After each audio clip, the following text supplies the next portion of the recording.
Hi everyone, happy Sunday. Welcome back to my studio. I am Meaghan Pryor and I just thought I'd run through this piece that I did last night. So this is called Cracks. This is the finished piece and this is what I started with. So I just thought I'd quickly go through the layers and let you know what I did. Okay, so the first thing I did is I made a duplicate of this image and I took her into Smart Filters, into the Liquify section. Liquify is so fun. You can do so many things in there. Let's see if it opens up. Okay, so this is Liquify.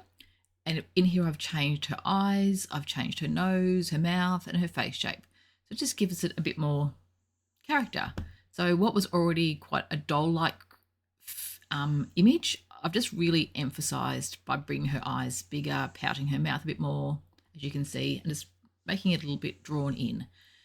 Okay, so then I'm going to skip up to here because this was the next thing I did. I wanted to add in a texture to the background. So I found this texture. I'll show you the texture first. This is the texture. What I did is I put it on soft light and I have masked out all her face and her body. So it only shows, if I disable that, you can see it went across her face. I just wanted to be part of the wall. That's bringing a lot, being soft light, it really brings a lot. I think the light really frames her face, so it really works. And that colour too obviously brings up the aquas and the turquoises in her eye makeup and her hair. Then I wanted to add some more stuff to the background, so I thought I'd grab this texture, which is, I wanted it because I love the circle. It has more interest. It's also similar colouring to her bow and her tattoo, and I wanted some text. So what I did first is I put it onto the left bottom in as multiply. I've dragged it over and I have masked so it didn't touch her face. A little bit has hit her shoulders, which I didn't mind. So I could have masked that off, but I actually prefer it kind of her bleeding into that a bit.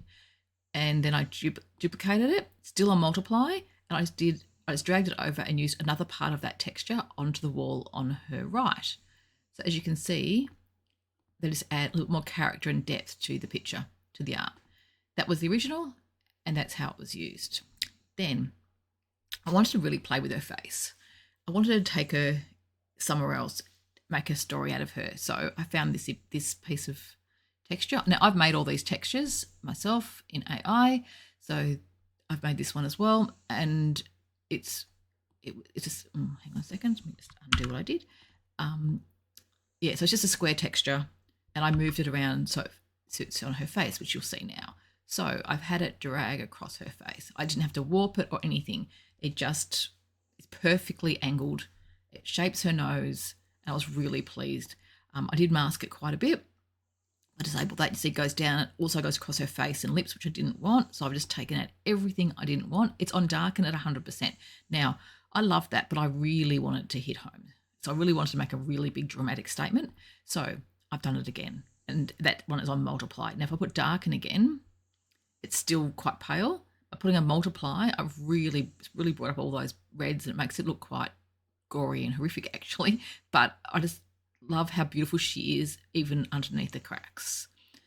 So I wanted to add some more texture to the sides. So this is what I found. I found this piece of paper in my collection.